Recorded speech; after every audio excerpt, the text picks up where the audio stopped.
To be honest, I followed the money. Yeah.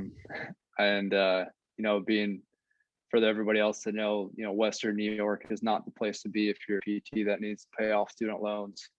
It's just not the best reimbursement rates, and you got to see a lot of patients if in ortho and acute, no matter where you are. So, fortunately, through our advisors, through some of our mentors, I did one of my clinical internships down here in Tennessee, and had a great experience. Learned a lot of manual therapy, and ultimately led me to the company I'm with now. And also the pay wasn't as bad, wasn't so bad moving down this way compared to upstate New York. Yeah. Do you think, in your own words, do you think it was worth it to go into that much debt? I mean, we always talk about, I think people always talk about like the student debt crisis and everything. And everyone's always like, well, people are putting themselves in thousands of dollars worth of debt for like an English degree.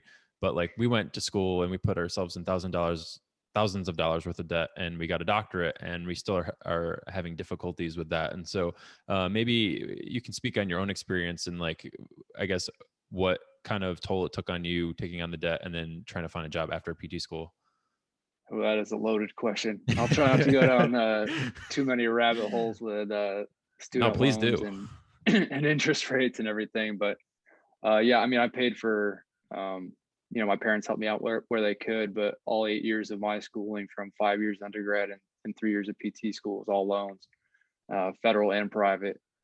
And so, coming out well over $200,000 in debt, and you look at your starting salary is, in Western New York might be $55,000. That's going to take you 20 years to pay off and then some, based on the, 6 to 8% interest rates that federal loans are going at. So it was, at the time, I guess I wasn't really super educated on like, taking out loans and what the future costs would hold. I just was like, I got to get a degree. I got to find a job and pay these off. Excuse me. And yeah, I mean, it's I would say it's worth it now.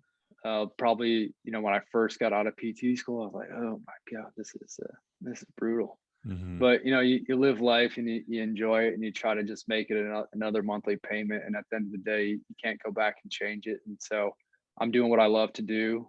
And hopefully, one of my things I want to get into is just really getting, at the Capitol Hills and advocating for, PTs to get reimbursed more, to pay us a little bit more.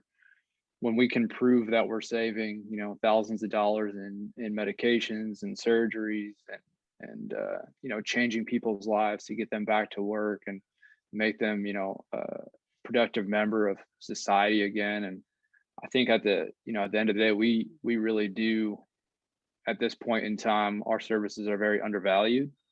And I think that undervalues our degree. And so it's tough to look out as a young, undergrad and look at the PT debt to income ratio. But if you want to do it, I say absolutely go for it. I don't regret a single day of taking out every one of those loans. It's just another bill to pay each month.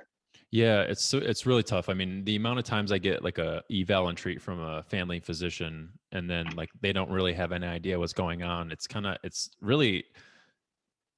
very surprising, to be honest with you. And the fact that they got billed however much they got billed, and then we get paid way less. It's kind of, it always blows my mind. And, it's like, okay, well, this is, my doctor has no idea what's going on. Maybe you can help. I don't know. And so then you provide them a solution, and you're like, oh, well, why didn't I come and see you before? Well, I don't know. It's a great question. And Yeah. definitely, I think advocating needs to be like more people need to know about what PTs do.